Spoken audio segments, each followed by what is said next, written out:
Hello and welcome back. I'm Michelle, founder of J&B Inspired and host of Nervous System Reset for Caregivers. As a caregiver, you will know the chaos that occurs when an additional medical appointment is added into your day. And well, today was that day for me. So I apologize for being a little bit later than normal on the live today. We have always got these moments where we have to find adaptability as a caregiver, where we have to enter hard rooms, sometimes multiple times a day, working with multiple different personalities and delivery methods. So welcome to day 7. We're getting so close to August 13. It's 3 days away and I cannot wait to be in the room with you on Thursday. If you are here live, pop something in the comments so I know you found me. And if you're watching on replay, welcome. Everything I share today is just as relevant for you. Before I get into today, I want to respond to something a caregiver shared after day 6. They said, and I love this, that hearing about the research and the lived reality of caregiving brought the song Another Brick in the Wall to mind. And they asked, how does a caregiver get over the wall, around the wall, or through it? Now, I've been sitting with that all day because it is the most honest description of what chronic advocacy feels like that I have ever heard. Every dismissal, every not yet, every room where you were not heard, another brick. And today, I wanted to answer that question, not with a theory, but with 4 real rooms. 4 different types of hard rooms that caregivers face. And at the end, the tools that start to take the wall apart. 1 brick at a time. That is what Thursday is for. I also wanted to answer a question that came in that I know is sitting in the hearts of many of you watching right now. A caregiver asked, what should a mum do when she is in a really hard room? Her child is clearly struggling and she feels like the people meant to help are not listening to her. I want to answer that across today's 4 rooms because the answer looks different depending on which wall you are standing in front of. So stay with me.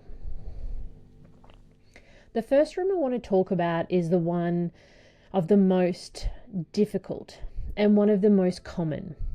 You are already in the system, your loved one is receiving care, and something does not feel right. You can see it, you know it, but you are not being heard. This happened to us. My son was younger. He was on a specific formula that was required to help him grow and be sustained.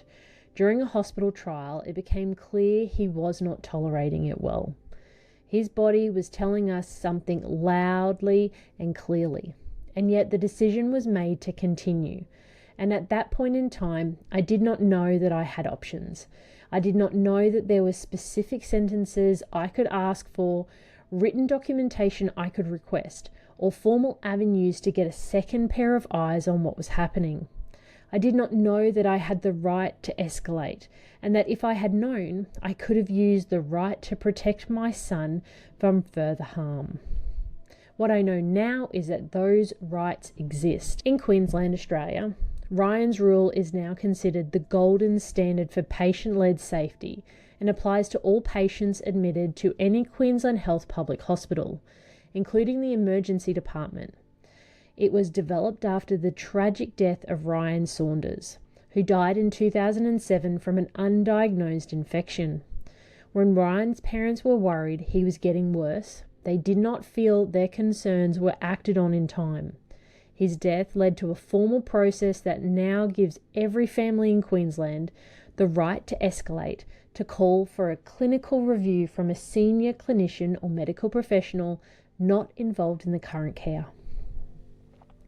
In the United States, the University of Pittsburgh Medical Center developed and implemented a patient and family-initiated rapid response system called Condition Help, a structured way for families to call directly for support when their concerns are not being addressed by the primary team. In the United Kingdom, Martha's Rule has been expanded to every acute hospital in England. Between September 2024 and June of 2025, there were 4,906 calls made to Martha's Rule helplines to escalate concerns about care, leading to 241 potentially life-saving interventions being triggered. Martha Mills died in 2021, age 13, after developing sepsis in hospital. Her family's concerns about her deteriorating condition were not responded to. Her family's campaigning changed the law. 3 countries, 3 formal escalation processes, all created because families were not heard and the outcomes were devastating. So to the mum asking what to do when she feels like the people meant to help are not listening, you have the right to escalate. Ask for a senior medical professional or clinician to review. Ask for it in writing. Name that you are escalating your concern formally. You do not have to stay silent to be seen as a good caregiver. Asking for a second pair of eyes is not causing trouble. It is protecting your child or your loved one. The second room is one that blindsides so many caregivers, and it is the one that nobody warned me about. You attend an appointment. You have a conversation. You believe you understood what was discussed. The language used in that room makes sense to you. And then the letter arrives. And the letter uses different words entirely. Medical professionals use clinical terminology that carries meaning within their field. But when that terminology lands in documentation, it can be misunderstood completely, taken out of context, or used to make assumptions that affect the care your loved one receives going forward. This happened to us. My son was struggling with oral intake. He was experiencing significant discomfort, and his body's response to that was to reduce what he was eating. We described it in plain language. We used words that reflected his physical reality. The letter used a clinical term that, to most people reading it, suggested something entirely different, a different diagnosis, a different story. And that one word created real and lasting difficulty because it was misunderstood in the spaces that followed. This is not about blame. That is about a gap between clinical language and lived language that nobody bridges for caregivers. And that is exactly one of the things the Hard Room Word Kit addresses: how to slow a room down, how to ask for language that matches what actually is discussed, how to request that documentation reflects the conversation accurately, and how to protect your loved one's record from carrying a story that was never theirs. You have the right to ask, can you explain that in plain language for me?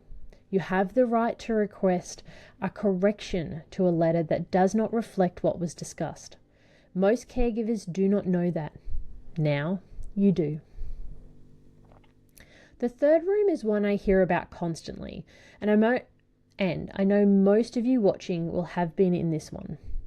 You are in an appointment with a highly specialized professional. They are brilliant. They know their field in extraordinary depth, and they move through information at a pace that is almost impossible for one person to absorb. Complex language, specific processes, multiple considerations, all delivered in a 10 to 15 minute window. And you are trying to listen while also managing a child who is frightened, or a loved one who needs support, or your own nervous system that is on high alert, just from being in the room. I remember being in those appointments and coming out thinking, I got about half of that, and hoping the other person got the other half, and then comparing notes in the car park, piecing together what we actually heard, realizing there were things we both missed. At the time, I did not know that I could bring a support person specifically to help hold the information. I did not know that I could ask the professional to slow down, to check my understanding, to confirm the key points in plain language before I left. I did not know that I could ask for time to write things down, or that I could request a follow-up call to clarify. Patients and those close to them often have an intimate understanding of their conditions and can participate in a broad range of clinical processes. During times of deterioration or complexity, their concerns might go unheard.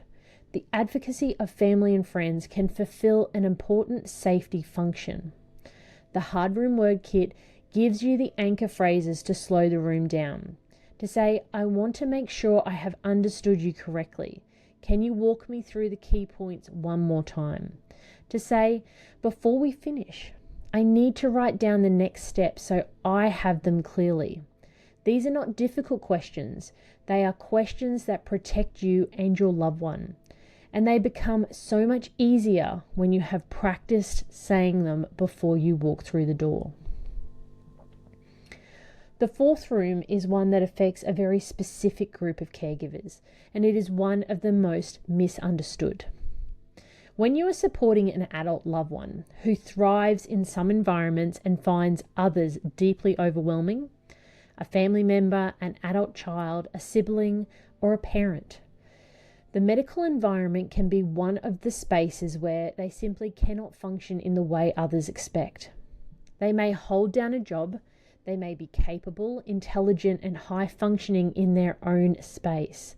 And yet in a medical setting, the change in environment, the sensory experience, the expectation to communicate under pressure, it can make it almost impossible for them to speak up for themselves. And this is where caregivers and advocates face a uniquely painful hard room. Because what can happen in that space is that the medical professional sees the loved one struggling to communicate and draws conclusions that are not accurate. They may speak over them or dismiss their experience entirely. They may address them in a way that does not honor their capacity. They may question whether the caregiver's presence is appropriate, particularly if the loved one appears to function independently in other areas of their life. And the caregiver is left in the impossible position of trying to advocate for someone who cannot advocate for themselves in this room, while also being seen as credible and appropriate in doing so. What I now know, and what is important for every caregiver in this position to know, is that you can establish clear communication boundaries with medical professionals before you walk into that room. You can provide written context about how your loved one communicates and what supports they need. You can ask the professional directly. My loved one finds this environment difficult to navigate, and I'm here as their advocate. How can we structure this appointment to best support them? You have the right to be in that room. You have the right to speak on behalf of the person you love when they cannot speak for themselves. And you have the right to ask that they be treated with the dignity their full life deserves, not just the version of them that appears in a 10-minute medical window. So, back to that brick wall. 4 rooms, 4 different walls. And in every single one of them, the caregiver is doing the most important work, and doing it without a manual, without training, without anyone telling them these rights and tools exist. The wall does not come down all at once, but it starts to come down the moment you know you have the right to escalate, the moment you know you can ask for plain language documentation, the moment you know you can slow the room down and ask for clarity. The moment you know you can advocate for a loved one who cannot advocate in that space for themselves. 1 brick at a time. That is what Thursday's live workshop is about. On August 13th, that's Thursday this week, 3 days away. In 60 minutes together, we build your personal kit, anchor phrases, grounding scripts, and a prep note that holds the details that matter most, so you are not carrying them alone in your head while someone is talking over you. You leave with tools that are yours and every hard room from that day forward. It's $49. There's a 14-day replay if you cannot make it live. I understand, caregiver to caregiver, that life can change without notice. And I want you to know that your investment in yourself is protected, that you will have support for 14 days after the webinar to continue to build your hard room word kit. We have caregivers who have already registered. The link is in the comments and also in the notes below. Thursday is so close. Go grab your spot now. Tomorrow is day 8 and I will be back again. If today landed, if you recognized yourself in one of those 4 rooms, drop it in the comments. Tell me which room. I read every single one and it helps me understand where the most caregivers are sitting right now. And if you have a question for tomorrow, put it below. If you are listening to the Nervous System Reset podcast, the Caregiver punch card is in the show notes. It's 10 episodes, which equals 10 stamps. Email your completed card to support@jmbinspired.com and go into the draw for a caregiver gift. We're wanting to celebrate you. We're wanting to honor the work that you are doing to support your loved one, whether they can say it or not. We thank you. We see you and we hear you. Thank you for being here today. The wall has been built brick by brick, and we are going to start taking it apart the same way. The registration link is in the comments and also in the show notes. August 13th, Thursday. I'll see you there. And I'll see the rest of you back here tomorrow.